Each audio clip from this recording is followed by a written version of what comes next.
Fool. What had the elf girl done? I paced the bank of the river, watching for any signs of her, but the torrent had washed away both the girl and the whip. Half-wit. How could she be so careless, risking herself for the queen's whip? I skidded down the muddy riverbank and stepped over to the edge of the foaming water. There was no sign of them. Foolish girl. What was she thinking? My hooves slipped on the soft soil as I struggled to return up the slope, and I stumbled to the firm ground and over to the shade of the trees. The water would calm and become a stream further down, but I didn't know if the river would spare her. Foolish girl. She should have listened when I told her about the world. Her gullible kindness had no place outside her sheltered forest. I watched the roaring waters. Even so, had my desperation led me to sacrifice the naive being? Since leaving the elf's forest, I had once again come to wonder if the legend of their extraordinary powers was true after all.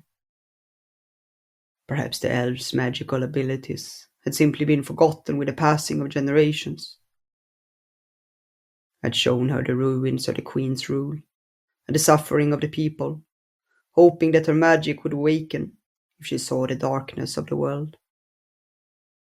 But it had been for naught, and she'd cowered behind me and pleaded to leave.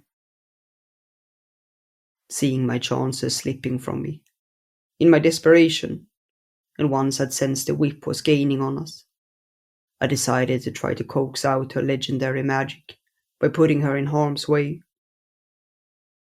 The whip's power were no threat to me, and I could have destroyed her at any moment. But I'd hoped that the dormant magic of the elves would make themselves known. Had I stepped too far? The girl had done nothing but cowering yet again, refusing to stand up to the whip. Had I kept her out of the battle, she would never have tried to save the whip. There was a sudden rustle, and I turned to see two dark figures escaping over the meadow. The whip's followers. I ignored them. They posed no threat. They knew better than to bother me, so I turned back to the trees. I would have to look for the girl. If the water had decided to spare her, she would have washed up on the banks further down the stream. I left the shade of the trees and began to walk along the river's path.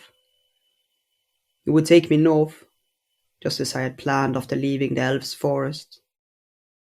If the girl was still alive, we could wait out the winter there, and I could gather my thoughts. I thought back to my visit to the elf's forest. Had it been a delusional journey all along? Had my desperation become so great, I saw signs when there weren't any? Maybe the legend was nothing more than a haze of despair. I didn't know. History had been forever altered when the self-serving amendments of the unicorns became the truth. No one knew what the past held any longer. Had magic once been something different, when the tribes still remember theirs? Is what we saw today an altered version of the powers? The few tribes who still practiced their unique abilities used it for nothing else than mundane tasks. Helping plants grow, finding berries in the forest, or in the case of the whip's dog, tracking. Even the fire of the unicorns was only used to bring warmth and hope. Desperation had pushed me to think about it differently, and I'd expanded its use to cause harm to my enemies. Only the queen seemed to have an awareness of the powers, judging by the way she'd trained her whip. Even so, she held no answers to my questions. I had no way of knowing what had once happened, and if the legend of the elves was true. I glanced at the path ahead of me. Unless there was still one tribe who might still remember. The gnomes had been present in this world for even longer than the unicorns. Their sole purpose was to gather the legends of each tribe. They cared for nothing of the world. They were as useless as the elves. But the memory of what had once happened might still live in the stories they shared. I glanced at the path ahead of me. They were on the way to the northern tribes and the elf girl. Once I'd looked for her, we could visit them. I didn't know if they would agree to share their stories with me. But once again, life threw me onto another path, and I would follow.